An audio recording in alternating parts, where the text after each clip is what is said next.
Acabou a brincadeira. STF quer calar o mundo. Estados Unidos reage, Lula surta e Moraes entra na mira. Aqui é o Mickey. Você está convidado para ir na Disneylândia, mas não sei se o Lourão vai deixar. Valeu! E o presidente Lula afirmou ontem que Alexandre de Moraes está querendo prender um cara brasileiro nos Estados Unidos. Ele só não disse quem era o cara. O presidente não esclareceu se estava se referindo a Alan dos Santos ou então a Eduardo Bolsonaro no discurso que ele fez no Partido Socialista Brasileiro. A declaração de Lula atribui a Moraes a intenção que nunca foi publicamente vocalizada pelo magistrado. Tá ficando interessante. O Lula, com dons aí de premonição, está conseguindo falar até pelo ministro Alexandre de Moraes. Lula disse que uma pessoa estaria fazendo coisa contra o Brasil o dia inteiro em território americano e por isso tinha que ser punida. Fala pessoal, sejam muito bem-vindos ao canal Economia News, começando mais um vídeo recheado de informações importantíssimas. Mas antes, se inscreva agora mesmo no canal, deixe seu like, compartilhe esse vídeo com o máximo de pessoas, assim você vai estar me ajudando demais. Dito isso, bora pro vídeo. A afirmação de Lula ocorreu após o Departamento de Justiça dos Estados Unidos repreender o ministro Moraes por bloqueio no Rumble. Lula usou o termo genérico cara brasileiro, sem especificar a identidade ou os crimes dos supostos que ele quer que Alexandre teria dito que vai prender, embora não tenha dito nada. O negócio tá ficando surreal, hein, Sepúlveda? O Lula é surreal, né? O problema é o seguinte, você vê que ele sempre usa uma linguagem completamente demagógica, não é? Uma linguagem barata. Eu hoje estava pensando nas várias declarações que ele tem feito nos últimos tempos e é um sujeito que não tem caráter, é uma pessoa sem escrúpulos, sem nada. Para ele não interessa a verdade, para ele não interessa nada, interessa uma demagogia barata, uma agitação, e mais uma vez ele nesse quadro tenta, eu vi até uma parte dessa declaração, eu alguma vez me meti em decisões judiciais americanas e tal, tudo é um personalismo demagógico, um personalismo que altera completamente a polêmica, porque tenta sempre distorcer todos os dados, distorcer todas as razões, e no caso concreto, ele, no fundo, está dizendo o seguinte: não, o Alexandre de Moraes tem o direito de prender pessoas brasileiras que estão nos Estados Unidos. Veja que todas as razões dadas, por exemplo, pelo Departamento de Justiça, de como as coisas devem ser feitas, como se deve proceder juridicamente, judicialmente, isso passa longe do Lula. E ele só apresenta aquela coisa demagógica. Mas, como eu digo, o Lula, ele não é um inepto. Ele sempre está dando o argumento, a mentira, a manipulação conveniente ao regime que ele quer instaurar no Brasil. No caso concreto, uma perpetuação no poder com a ajuda do Poder Judiciário. André Marcília já está na área e vai analisar essa nova manifestação de Lula. Ele agora está sendo até porta-voz do ministro Alexandre de Moraes. O homem está se superando, hein? Boa noite, Serrão, boa noite a toda a bancada, toda a audiência. Olha, essa fala do Lula é tanta besteira que a gente precisa fazer um recorte, porque não dá para falar de tudo. Se a gente fosse falar de todos os pontos absurdos da fala dele, daria um programa só disso. Primeiro que, assim, tá fazendo coisa fora do Brasil. O que é fazer coisa fora do Brasil? Fazer coisa é ilícito? O que é coisa? Depois, esse homem, qual seria o homem? Ele tudo muito aberto, né? Depois ele diz que ele não se mete nas coisas que os Estados Unidos, como a justiça dos Estados Unidos procede, ou como os Estados Unidos fazem, que ele cuida do próprio país e que os Estados Unidos deveriam cuidar do país dele. Não é verdade. Não é verdade. O Lula não faz 2, 3 meses se meteu na forma como os Estados Unidos estavam tratando os imigrantes brasileiros, que tinha algema, que não tinha algema, mandou avião da FAB para lá, para cá, se meteu, criticou, disse que aquilo era uma ação absurda e etc, etc. Pessoas que estavam lá irregularmente, que foram lá sabendo o que estavam fazendo, e eles estavam, e o Lula fez críticas e mobilizou, inclusive, a meu ver, até de forma irregular o governo em torno dessa questão. Se meteu agora aqui no Peru, deu asilo, se meteu no Peru, não é uma frase das mais adequadas, mas se meteu na forma como a justiça peruana tratou o caso da ex-primeira-dama, condenada a 15 anos de prisão por lavagem de dinheiro, acolheu-a como se fosse uma presa política. A única coisa que o Lula não se mete é na Venezuela. Nas eleições do Maduro, aí realmente a soberania vale. De resto, ele se mete em tudo, se mete em todos. E outra, é curioso ele dizer que os Estados Unidos devem fazer as barbaridades deles lá, que ele não se mete, então os Estados Unidos não deveriam se meter nas que a gente faz aqui. Quer dizer, ele está assumindo, ao defender o Moraes, ele está assumindo que nós fazemos barbaridades aqui. Esse eu acho que é o ponto talvez que deva ficar para a nossa reflexão. O Lula está admitindo que é de seu conhecimento que aqui dentro do Brasil nós estamos fazendo barbaridades. Estamos mesmo. Eu só não sabia que o Lula ia assumir um dia isso. Barbariza Lula aqui no Braddock Show, oferecimento Golden Brasil. E ele não para, hein? Ele voltou a criticar a possibilidade do governo americano aplicar sanções contra o ministro Alexandre de Moraes. Disse Lula: eles fazem tanta barbaridade, eu nunca critiquei. Fazem tanta guerra, matam tanta gente. Foi o que disse Lula, questionando o histórico dos Estados Unidos para criticar a justiça brasileira e defender o jornalista Alan dos Santos. O presidente Lula afirmou que nunca criticou a justiça americana, apesar das barbaridades que fazem. Dureza esse stalinácio, hein? Agora sim, o Supremo Tribunal Federal está frustrado com Itamaraty e lamentando o descaso da crise com Lula, que ministros do Supremo estão relatando uma decepção com a conduta do Itamaraty diante de possíveis sanções norte-americanas. A corte está avaliando que o chanceler Mauro Vieira já deveria ter se manifestado contra as ameaças de Trump. A diplomacia brasileira está optando pela cautela, argumentando que ainda não há medidas concretas dos Estados Unidos. O STF considera que as declarações de Marco Rubio sobre Moraes já justificariam uma resposta pública do Itamaraty. A insatisfação cresceu após Vieira desmarcar reuniões que teria na corte para tratar do assunto. Ministros interpretaram o cancelamento como um descaso ou um sinal de falta de atenção devida. Agora sim, Rodrigo Constantino, comenta essa pra gente, comenta. Olha, o mundo não gira, ele capota. Vocês lembram da época em que saía na coluna da Mônica Bergamo o seguinte: ministros do STF fazem piada sobre quem terá visto para os Estados Unidos cancelado por Donald Trump.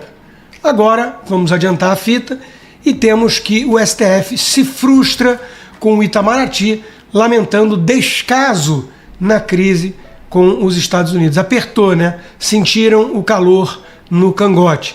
O Eduardo Bolsonaro deixou de ser motivo de chacota, de deboche, e está sendo intimidado de alguma forma, até mesmo por meio do seu pai, né, para ver se recua. Não vai recuar, já falou várias vezes, aliás, participou do nosso programa 4x4 nesse domingo, e foi uma participação muito importante, né, tudo que ele disse ali relevante, e ele não vai relaxar enquanto não conseguir as sanções para o Alexandre de Moraes. Aí sai na mídia o seguinte: a ação de Eduardo Bolsonaro por sanções ao STF tem apoio de bancada anti-Moraes no Congresso dos Estados Unidos. Deputados e senadores americanos têm embarcado na ofensiva contra a Suprema Corte do Brasil em meio à rodada de encontros com o filho do Jair Bolsonaro. Então, agora o Eduardo passou a ser de alguém irrelevante para aquele que está sendo responsável pelas sanções. nenhuma coisa nem outra. Ele tem muita relevância, ele fez um trabalho muito importante de costura, de articulação, e não só ele, o Paulo Figueiredo, o Pedri e outros, só que não passa pela cabeça da nossa imprensa, né, que existe boa receptividade desses congressistas. Por quê? Porque o caso do Brasil é escandaloso. Porque quando você vai lá e mostra o que aconteceu com a plataforma X, com a Starlink do Elon Musk, ninguém acredita. Porque quando você mostra o que aconteceu com o Rumble, ninguém acredita. Quando você mostra o que aconteceu com o Alan dos Santos, que aliás o governo americano do Biden se recusou a extraditá-lo, ninguém acredita. Com o Eustáquio, que a Espanha se recusou a extraditar, ninguém acredita. Ordem de prisão a uma americana por um comentário no tweet dela nos Estados Unidos, cidadã americana, ninguém acredita. No meu caso, que está lá com eles, com os congressistas, o Alexandre de Moraes exigindo que uma empresa americana que nem atua no Brasil me cancele, entregue quem paga para mim ajuda mensal, né, de patrono, e eu que sou cidadão americano, uma empresa americana com um cidadão americano, e o Alexandre de Moraes exigindo coisas do Brasil, porque ele acha que a jurisdição dele é planetária. Isso só não choca a Folha de São Paulo, isso só não escandaliza o Globo, isso só não revolta o Estadão, porque eles estão todos, de alguma forma, coniventes com essa situação até aqui. Fazem eventualmente críticas pontuais, mas defendem o conjunto da obra, porque esse conjunto da obra mira, acima de tudo, em bolsonaristas. E perseguir bolsonarista é a prioridade dessa turma. Então eles querem reduzir a uma ala anti-Moraes da bancada congressista americana. Não, são pessoas muito sérias que estão vendo, tendo acesso aos casos esdrúxulos e estão incrédulas, estão chocadas, como qualquer pessoa decente deveria ficar diante de tanto abuso de poder que foi cometido pelo ministro Alexandre de Moraes. Mas eles não vão recuar, o próprio Eduardo Bolsonaro não vai recuar e agora não adianta, né? Saiu da piadinha, estão frustrados com o Itamaraty, mas no Itamaraty tem uns barbudinhos que não querem se indispor tanto com o governo Trump e perder também não só o visto, mas o seu acesso aos bancos do sistema SWIFT e tudo mais que uma lei Magnitsky da vida representaria. Quem tem medo. Constantino, quem tem aqui no Brasil tem muito, mas muito medo. E o presidente do Supremo Tribunal Federal, Luiz Roberto Barroso, disse que a Corte tem um papel diferenciado em relação a tribunais equivalentes pelo mundo afora. A ampla gama de temas na Constituição brasileira dificulta traçar uma fronteira entre o direito e a política. É o argumento do Barroso. Segundo ele, nossa Constituição cuida de sistemas social, tributário e comunicação, temas que são políticos em outros países. Barroso explicou que quase tudo se judicializa no Brasil e o Supremo Tribunal Federal decide sobre temas divisivos. O ministro criticou a obsessão por notícias negativas e disse que a importância do tribunal não se mede em pesquisa. Barroso defendeu uma reforma tributária e criticou a falta de planejamento na educação básica. Dárcio Bracarense, olha o que está dizendo o nosso presidente Barroso. Ele está defendendo uma reforma tributária depois que os parlamentares fizeram uma caca na nossa reforma tributária, né? Que você já lembrou muito bem, foi uma reforma tributária que foi votada sem ninguém ter visto qual era o texto. Receberam lá um parecer de 500 páginas, ninguém leu, votaram e 2026 a gente vai pagar a conta, municípios vão perder receita, o caos se avizinha, mas o Barroso está defendendo uma reforma tributária, isso que é importante.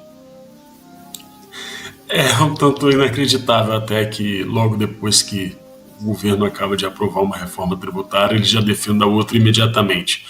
A gente pode começar uma reforma tributária discutindo tributos, por exemplo, que vão para o judiciário. Porque tributo, gente, é o povo que paga. Só para deixar claro, assim, para lembrar o Barroso que o Supremo ainda não é dono da casa e da moeda. Ou será que já é? Também já não sei.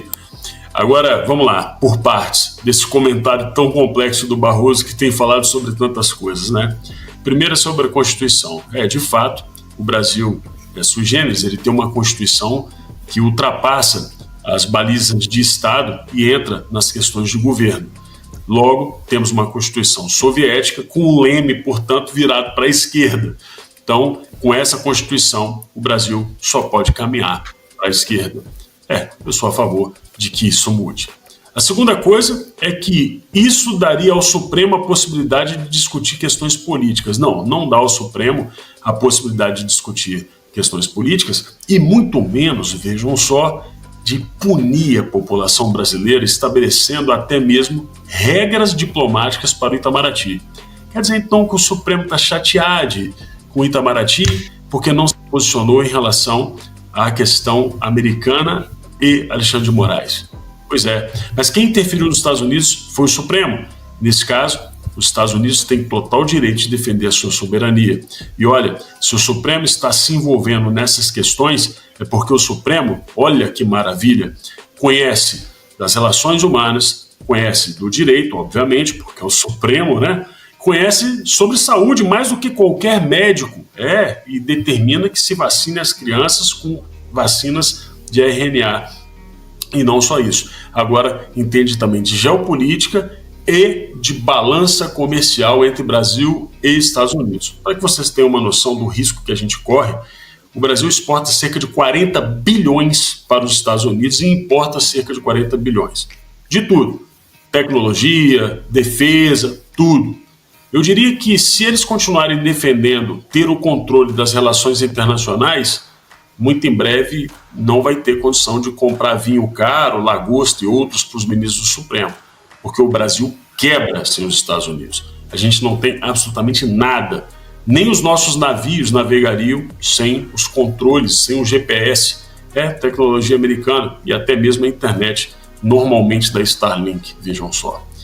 Pois eu acho que o Barroso precisaria pensar que o mundo é um pouco maior do que a sua suprema mentalidade acredita. Pois e aqui no Bradock Show, oferecimento Golden Brasil, uma pergunta aqui no Superchat que vale a pena nossos comentaristas responderem. O Antônio Braga está perguntando aqui: Bolsonaro será ouvido nesta semana, na quinta-feira, dia 5, pela Polícia Federal. Qual a chance dele ser preso nesse momento e as consequências dessa arbitrariedade? Já pergunto direto para o André Marcília. Olha, Serrão, eu não vejo chance dele ser preso nesse momento, não. Qual o risco do Bolsonaro ser preso nessa história toda? Eles entenderem que ele está auxiliando o filho, né? E, portanto, auxiliar o filho a algo lícito é lícito, mas auxiliar o filho tem sido entendido pelo STF como um risco, ou como um ilícito, e isso pode gerar uma prisão preventiva.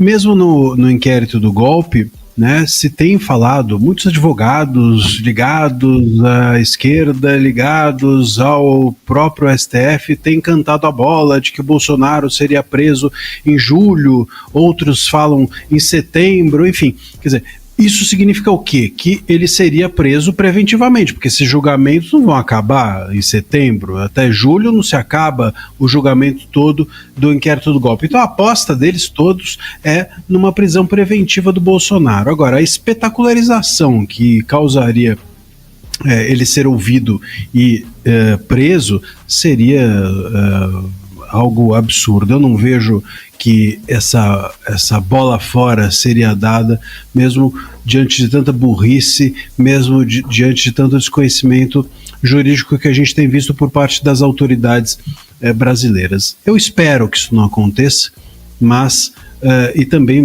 porque do ponto de vista jurídico não faria o menor sentido, e espero que não aconteça porque também, do ponto de vista estratégico, né, isso apenas exporia que se trata de uma questão meramente política. Eu ainda tenho algum tipo de pingo, né, de expectativa de que as autoridades brasileiras tenham um pouco de vergonha de expor a sua estratégia política diante dos olhos de todos nós. Eles que façam as politicagens deles, ao menos um pouco escondido, com um pouquinho de pudor, no mínimo. Enquanto o ministro Luiz Roberto Barroso fala como presidente, o Supremo Tribunal Federal ganha uma espécie de advogado na presidência da República, porque Lula destacou ontem a necessidade de se conquistar maioria no Senado em 2026 para proteger o Supremo Tribunal Federal. Segundo Lula, está precisando de proteção. O presidente alertou que, sem uma base sólida no Congresso, da esquerda, claro, a tal direita poderia avacalhar com a corte. A fala de Lula foi interpretada como um chamado direto para o Partido Socialista Brasileiro disputar vagas no Senado e fortalecer ainda mais a base aliada. Também foi um recado, com João Campos assumindo a presidência do PSB, para que o partido mantenha a coligação com Lula para a reeleição, se possível, seguindo ali com o inofensivo Geraldo Alckmin. O evento, que marcou a posse de João Campos como novo presidente nacional do PSB em Brasília, Lula aproveitou para defender a manutenção do Alckmin na chapa para a reeleição, apesar das pressões de aliados que querem tirá-lo. A estratégia está refletindo aí uma preocupação com o crescimento de bancadas conservadoras como a do Partido Liberal. O que você achou, Fabiana Barroso, dessa postura de Lula defendendo o Supremo, mas ao mesmo tempo pregando que o PT tem que fazer aí uma maioria de senadores? Será que está dando? Está com essa bola toda? Serrão, o problema é que eles dominam os meios de ação que eu estou insistindo, né? Então, só queria voltar em relação à prisão do presidente Bolsonaro, porque ele vai ser ouvido agora e já foi marcado também a oitiva dele agora para o dia 9, né, do 6, em relação ao processo lá do suposto golpe. O que eles estão dizendo por aí, dando a dica, é que provavelmente virá uma prisão domiciliar e que ele será impedido de falar pelas redes sociais. Se isso será uma verdade, não sabemos. Não é motivo jurídico, é político, né? Então, ficamos aqui só olhando essa questão. E a questão aqui do partido do Alckmin, junto com Tabata, né, que é a vice, João Campos, todos eles ali reunidos para fingir alguma normalidade, mas também eles estão dando o braço a torcer que é preciso dominar os meios de ação, continuar dominando, principalmente no Senado. Eles perceberam, então, né, quando eles falam que é preciso fazer o máximo de cadeiras em 2026 em relação ao Senado, porque eles sabem que a concentração de poder vem do Supremo e quem pode controlar seria o Senado, né, supostamente. Então eles não querem abrir mão disso. Eles sabem a importância disso e eles sabem também que os opositores estão tentando se articular para ter o domínio de ação, para tentar ter o controle de constitucionalidade. Só que para nós aqui é mais difícil ainda quando a gente pensa, porque não basta ter a maioria do Senado, não basta ter uma bancada gigante, como o PL fez, não no Senado, mas acabou fazendo na Câmara, mas é preciso ter muitas boas relações para conseguir a presidência da casa. Porque sem a presidência da casa, a gente fica aí só, né, nas comissões, o que a gente já sabe. Então todo mundo já sabe, essa concentração de poder deu errado. Agora vamos ver quem vai ser o corajoso ou corajosa que vai conseguir fazer as reformas que são necessárias.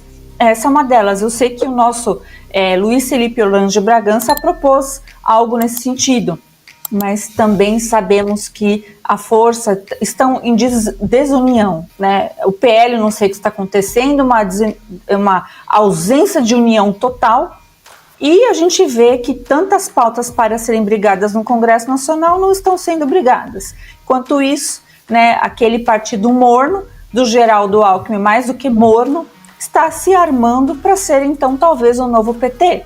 Não sabemos, mas que tem liderança jovem apta, infelizmente está aí, né? João Campos e Tabata. Eles estão se preparando, não estão de brincadeira não, mas tem um certo otimismo do lado bolsonarista, porque bolsonaristas e o Centrão estão dizendo que já estão com um acordo costurado para eleger pelo menos 44 senadores em 2026, chegando a 59 com mandatos até 2030. Bolsonaro se comprometeu a apoiar um senador bolsonarista e um aliado moderado em cada estado.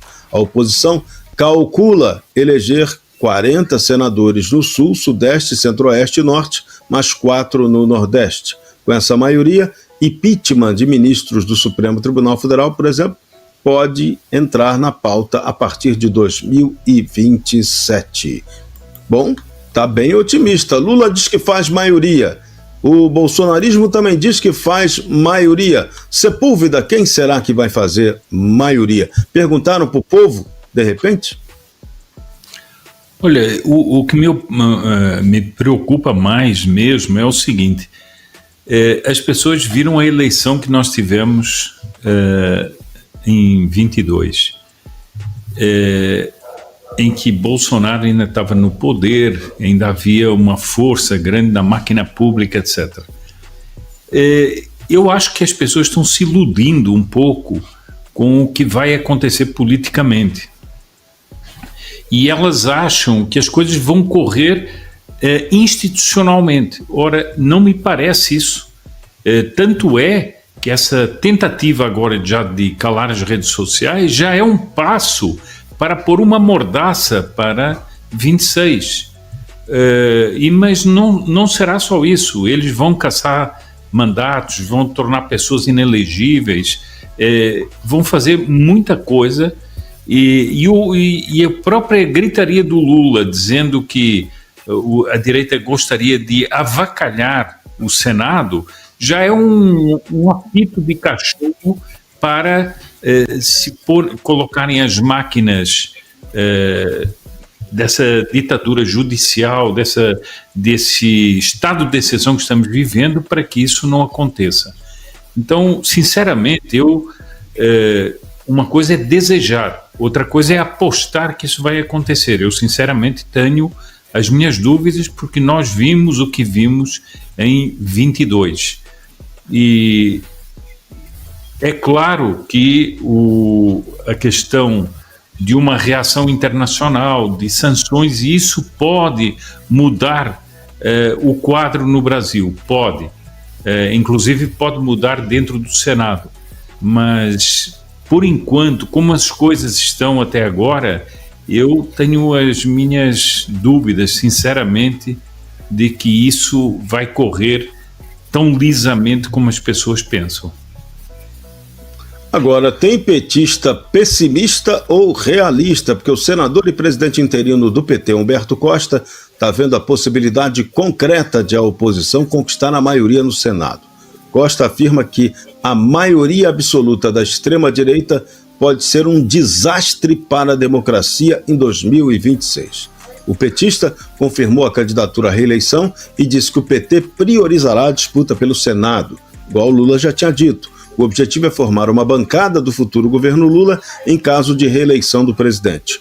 Costa disse que o partido vai trabalhar para ampliar a presença na Câmara com bons quadros. O PT está com uma previsão aí de 100 a 140 deputados, não estão de brincadeira não. Agora, meu caro Dárcio Bracarense, otimismo ou pessimismo? Vamos no realismo, mas a gente vai com as mesmas regras das eleições passadas para a próxima eleição, inclusive com possibilidade até de mais censura promovida pelo Tribunal Superior Eleitoral. Sem eleição livre, vai dar para cumprir a meta positiva aí da ala conservadora, direita, de eleger mais representantes? Então, Serrão, é exatamente esse o ponto. O Humberto Costa, ele está dizendo algo que ele está enxergando nas ruas. Agora, a gente não sabe se é isso que o povo brasileiro receberá das urnas. São coisas distintas. Vamos lá. É possível que o campo conservador faça uma maioria no Senado? Numa situação de condição normal de temperatura e pressão, digamos assim, né? CNTP, teoricamente sim. Acontece que a gente sabe como foi a última eleição e, obviamente, a gente começa a enxergar esse desenho de controle para o ano que vem. Não só o controle, as cassações e perseguições. Na medida em que jornalistas do campo conservador são calados e têm que fugir do país, na medida em que possíveis candidatos e atores políticos que podem influenciar no processo eleitoral são caçados ou presos, e o maior líder político da história do país pode ser preso e esse líder é conservador, realmente a situação fica muito difícil. Para além de todas as especulações acerca do processo eleitoral e daquele controle que a gente viu em relação à questão das inserções de rádio, em relação a não poder exibir isso, não poder exibir aquilo, não poder falar sequer dos candidatos adversários. Agora, vamos lá. Vamos supor que, apesar disso tudo, a gente tenha grande possibilidade de eleger uma maioria conservadora. Eu só acho, que já passou da hora desse campo conservador estabelecer algumas metas que não podem ser só buscar eventuais falhas do STF para afastar ministros, mas metas concretas acerca da economia, acerca de devolver a dignidade para os nossos idosos, acerca das mais de 1 milhão de pessoas que esperam hoje por uma cirurgia no SUS. Nesse caso, é necessário pensar na segurança pública. E a partir do momento que a gente estabelecer esse horizonte de expectativa, todos aqueles que se colocarem no caminho desse grupo, obviamente, não querem o bem do Brasil e podem, inclusive, ser afastados. Portanto, eu acho que ou o PL ou esse grupo conservador já deveria ter estabelecido essas metas para poder apresentá-las desde já para o ano que vem e não ficar discutindo apenas o que fará em relação ao STF. Até porque essa pauta aí é uma pobreza total. Você está vivendo em função do negativo. Não, política você tem que propor, você tem que ter uma pauta propositiva do que vai fazer com o Brasil. Impeachment eventual de ministro do Supremo Tribunal Federal é consequência e não causa de um projeto político, né? Então a gente tem que colocar isso bem, porque o PT malandramente sabe usar isso. E aí todo ódio do Supremo contra a oposição que pode prejudicá-lo vai ser natural, né? E o PT está apostando nisso. Então a gente não pode ser otário de ajudar nesse jogo, né, das Bracarense. É bem por aí, né?